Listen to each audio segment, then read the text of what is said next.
Part 1. Explanation. Role of hormone in human reproduction. এই টপিকটা 1, 2 and 4 মার্কসের জন্য খুবই ইম্পর্ট্যান্ট। তো চলে যাচ্ছি টপিকসের ডিটেইলে। হরমোন কি? প্রথমে আমরা সেটার উত্তর জানব। হরমোনটা হচ্ছে একটা অর্গানিক কেমিক্যাল সাবস্টেন্স, যেটা হচ্ছে যে কোনো একটা সেলে প্রডিউসড হয়, দেন ব্লাড বা লিম্ফের মাধ্যমে ট্রান্সপোর্ট হয়ে দূরের কোনো সেল বা টিস্যুতে যায় এবং তাদের ফাংশনগুলো রেগুলেট করে। এটাই হচ্ছে হরমোন। যেমন তুমি যদি কোনো কারণে খুশি হও, সেই খুশির হরমোনটাই যে ইয়েলো কালার যেগুলো আমরা দেখতে পাচ্ছি, আর এটা হচ্ছে একটা নিউরনের অ্যাকশন টার্মিনাল। যদি নিউরনের ফিগার আমরা চ্যাপ্টার 2-তে পড়ে থাকি, হয়তো আমরা চিনি এটাকে।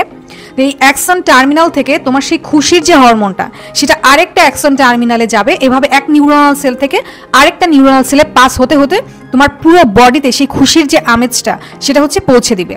আর এখানে আছে হচ্ছে 4টা হ্যাপি হরমোন। এটা তোমাদের বইয়ের মধ্যে ইনক্লুডেড না, আমি তোমাদের জাস্ট শেখানোর জন্য এই পার্টটা রাখছি। তো এটাকে একসাথে বলা হয় ডোজ।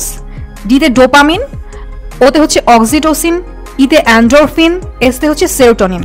তো এদের অনেক ফাংশনস আছে, আমি একটা করে ফাংশন তোমাদেরকে বলি জাস্ট জানার জন্য। ধরো তুমি তোমার পছন্দের কোনো একটা বার্গার খাচ্ছ বা যে কোনো একটা খাবার খাচ্ছ বা পছন্দের কারোর সাথে কথা বলছো, তো সেই ক্ষেত্রে তোমার নিউরন থেকে ডোপামিন রিলিজ হবে।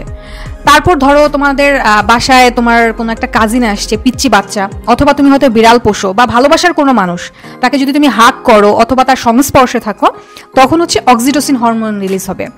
সেরোটোনিন হরমোনটা সাধারণত তুমি যদি তোমার পছন্দের গান শুনো সেই ক্ষেত্রে রিলিজ হয়। এন্ডোরফিনটা তুমি এক্সারসাইজ করলে রিলিজ হয়। তাই যদি কখনো মুড খারাপ থাকে, তুমি এক্সারসাইজ করে ট্রাই করে দেখতে পারো যে তোমার মুড হয়তো বা কিছুটা চেঞ্জ হতে পারে।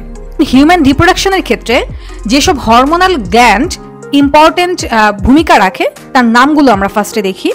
প্রথমে আছে পিটুইটারি গ্ল্যান্ড, দেন থাইরয়েড, অ্যাড্রেনাল, টেস্টিস, ওভারি। এখন আমরা এদের পজিশনগুলো একটু দেখি। পিটুইটারি গ্ল্যান্ডটা থাকে এই যে আমাদের ব্রেন বা মস্তিষ্ক, এইটার নিচের দিকে থাকে। তারপরে আছে থাইরয়েড, এটা ট্রাকিয়ার ওপরে বা গলার এই যে মিডল পয়েন্টে আমরা দেখতে পাচ্ছি। তারপর আছে হচ্ছে অ্যাড্রেনাল গ্ল্যান্ড, এই অ্যাড্রেনাল গ্ল্যান্ডটা থাকে হচ্ছে কিডনির ওপরে।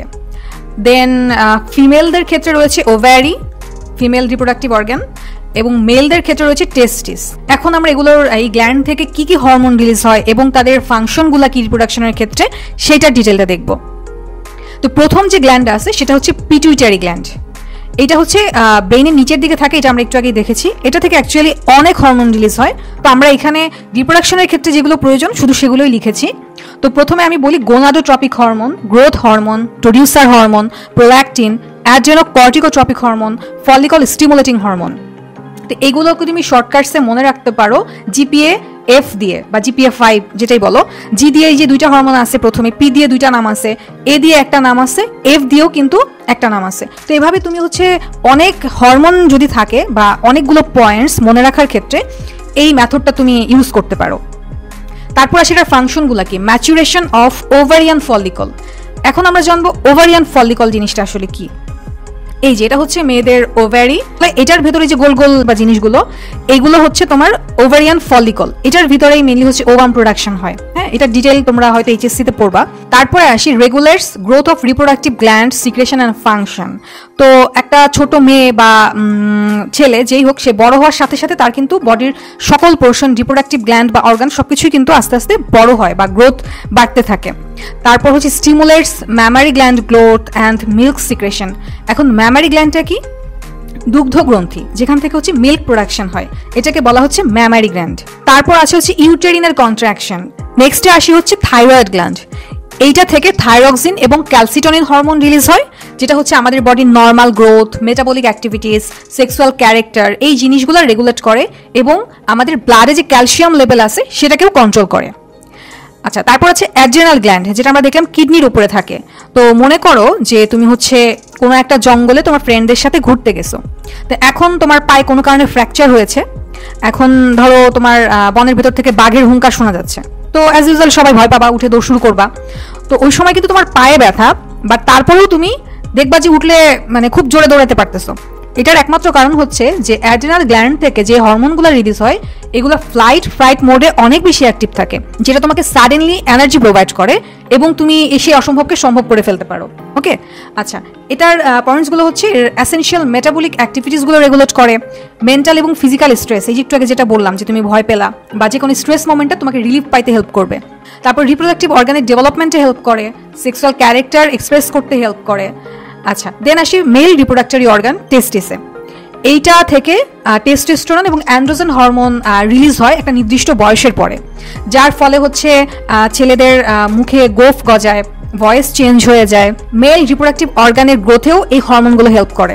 তারপর ছেলেদের স্পার্ম প্রোডাকশনের ক্ষেত্রে এই হরমোনগুলোই হেল্প করে।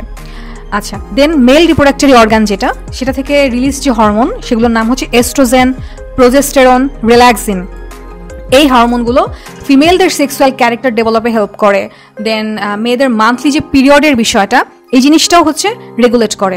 দেন ইউটেরাস যে ওয়ালটা সেটাকে এনলার্জ করে।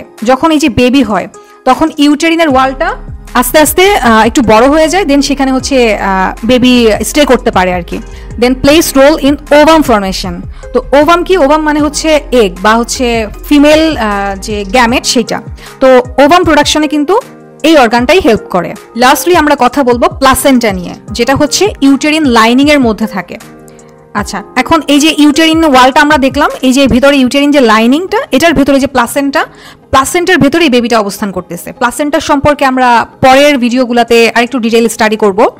তো প্লাসেন্টা থেকে রিলিজড হরমোনগুলোর নাম হচ্ছে প্রোল্যাকটিন, প্রোজেস্টেরন, রিল্যাক্সিন, গোনাডোট্রপিন। এটার কাজগুলো হচ্ছে ডাকলেস যে গ্ল্যান্ডগুলো আছে ওভারিতে সেগুলোকে স্টিমুলেট করে। দেন ম্যামারি গ্ল্যান্ডকে এনলার্জ করে, সেটা আমরা একটু আগে দেখলাম। Helps in milk production. Then assist in child birth. তো মায়েদের ক্ষেত্রে যাদের বেবি হয়, তো ডেলিভারির টাইমে এদের ইউটেরিন ওয়াল থেকে বিশেষ একটা হরমোন রিলিজ হয়, যার কারণে বাচ্চাটা ইজিলি হচ্ছে বের হতে সুবিধা হয় আর কি। যেহেতু জায়গাটা একটু পিচ্ছিল থাকে, দ্যাটস ওয়াই বেবি ডেলিভারিতে অনেক ইজি হয় বিষয়টা। Part 2. Analyzing board question from 2015 to 2024. এখন এই টপিকের কোশ্চেনগুলোতে আসি। এই টপিক থেকে রাজশাহী 23, চিটাগাং 20, চিটাগাং 24 একটা প্রশ্ন আসছে যে হরমোন কি বা হরমোন কাকে বলে। দেন দিনাজপুর 22-এ আসছে যে হরমোনকে কেন কেমিক্যাল মেসেঞ্জার বলা হয়। এই ক্ষেত্রে তুমি হরমোনের ডেফিনেশনটা দিয়ে বললেই হবে যে হচ্ছে যেহেতু এটা অনেক দূরে গিয়ে কাজ করতেছে তাই একে হচ্ছে কেমিক্যাল মেসেঞ্জার বলা হচ্ছে। আচ্ছা, তারপরে এখানে যশোর 17-তে এরকম একটা কোশ্চেন আসছে যে রিপ্রোডাকশনের ক্ষেত্রে কি কি হরমোন কন্ট্রিবিউট করে। তো সেক্ষেত্রে আমরা যা পড়লাম টোটাল ডিটেলটা লিখে দিলেই হবে। যশোর 22-এও এই সেম প্রশ্নই আসছে। দেন বরিশাল 22, কুমিল্লা 21, রাজশাহী 15, বরিশাল 21। এই মোটামুটি ছিল বোর্ড কোশ্চেনগুলো 4 মার্কসের সিকিউ প্লাস 1 এবং 2 মার্কসের কোশ্চেন। তো তোমরা এই টপিকটা ভালো করে মুখস্থ করবা যাতে 4 মার্কসে আসলে ইজিলি তোমরা সুন্দর করে লিখতে পারো। ধন্যবাদ সবাইকে। Subscribe, like and share my channel to get new videos. Thank you.